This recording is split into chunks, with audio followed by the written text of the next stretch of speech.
Well, hello good people. Today we're going to take a look at Easy Diffusion Modifiers and Inpainting.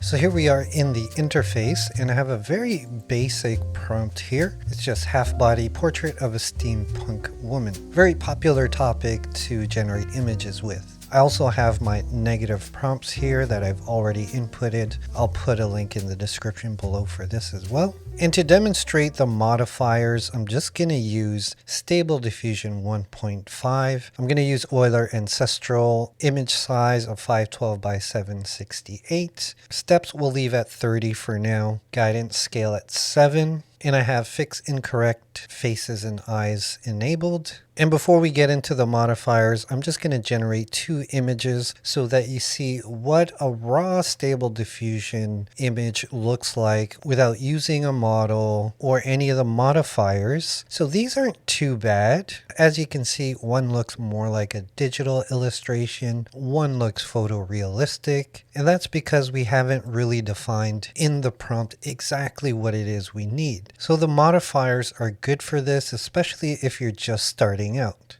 If you don't see it, you just have to click on this plus button to open it up, and then you'll have a few categories here that you could select from. We won't use them all, but I'll explain a few of them. Drawing style basically is just the type of art you want. Cell shading, children's drawing. For this example, we're going to go detailed and intricate. We want more finer details with the steampunk style. Let's open up visual style, and there's quite a few here. We've got anime, we've got CGI, concept art, comic book. It's pretty straightforward. Whatever visual style you're looking for, you want to select it here. So in my case, I'm looking for something photorealistic. So we're going to select realistic. We're going to skip pen because that's not the look we're going for. And also carving and etching we will skip. We'll open up camera. And there's quite a few things here that again are very self-explanatory. You got your Canon 50, which is actually a camera type.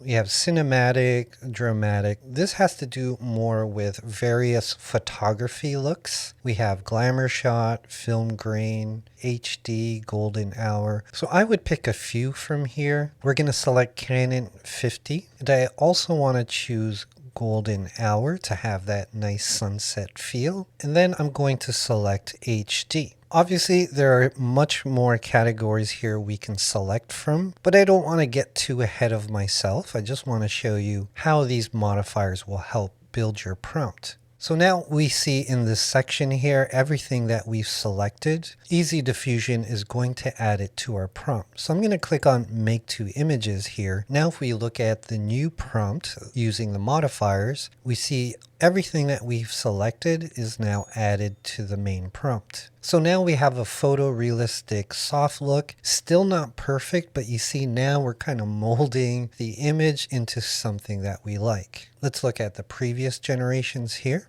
Now considering this is just raw stable diffusion 1.5, this is looking pretty good. And you know what they always say, work smarter, not harder. I could continue to add more styles and more modifiers to this prompt to give it more structure and details. However, if you've downloaded some of your favorite models, this is where I would change the main model to, let's say, something like Realistic Vision 2.0. Let's generate the image and you're going to see a world of difference in terms of the results. So here's the Realistic Vision model with the same prompt using the modifiers. And it's very clear in terms of the details, the aesthetic of the output. It works much better with this particular model. Let's look at the previous two here. Again, not bad for raw stable diffusion, but with Realistic Vision, there's so much more details. The hands are great. It's very biased towards women, if you know what I mean. But honestly, if you're not utilizing the free open source models that are out there, you're truly missing out on the power of stable diffusion.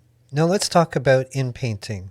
I really like the way both of these images look, but I want a nicer background. So instead of creating more images until I get that, the first thing I'm going to do is do some inpainting. When you hover over the image here, we have various options: upscale, draw another 25 steps, make similar images, which is just a way to do variations. So if I click on this, it's going to make variations of this image. You can download and use as input, and then we have our seed here. Use as input is what we want to click on. Now you're going to see on the left here that we have some options. We have a draw option and an inpaint option. Let's toggle on inpaint and then select it. Now you'll be brought into this screen here. And basically what you want to do is mask the areas where you want to change. Firstly, make sure you're on the draw tool, and then you have your brush sizes here, your opacity and sharpness. I'm going to leave the opacity at 100%. If I quickly mask the corner here, you see that it fills the background at 100%. If I click on this icon here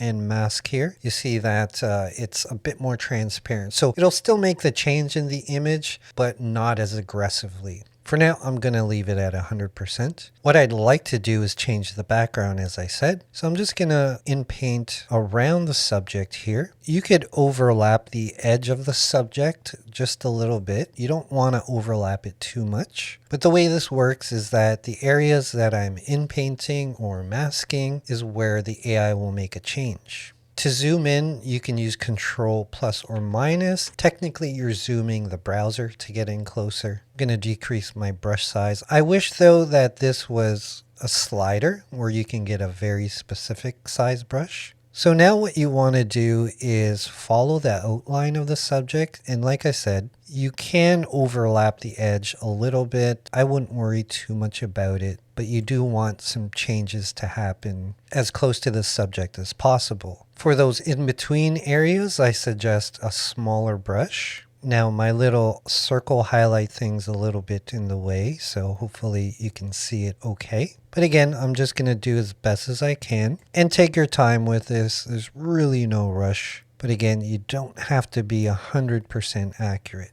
There we go. Now once you're done, you can click on Save. And don't worry, even though you don't see it here, if we go back to inpainting, the mask is still active. Next, what we need to do is define the background. So I'm going to do something totally random. Just put apocalyptic city in the background. And all that's left to do is to generate the image. Now here's the results of the inpaint, and as you can see, we have two different backgrounds. The subject has remained the same. The other thing we can do is change small details with inpainting. So let's remove this one, and we'll click on Use Input again for this image. Don't forget to toggle on inpainting, and you see the previous mask is still active. Let's clear that, and let's say we want to change the shoulder area here. Maybe you just don't like the details of that and you want something else.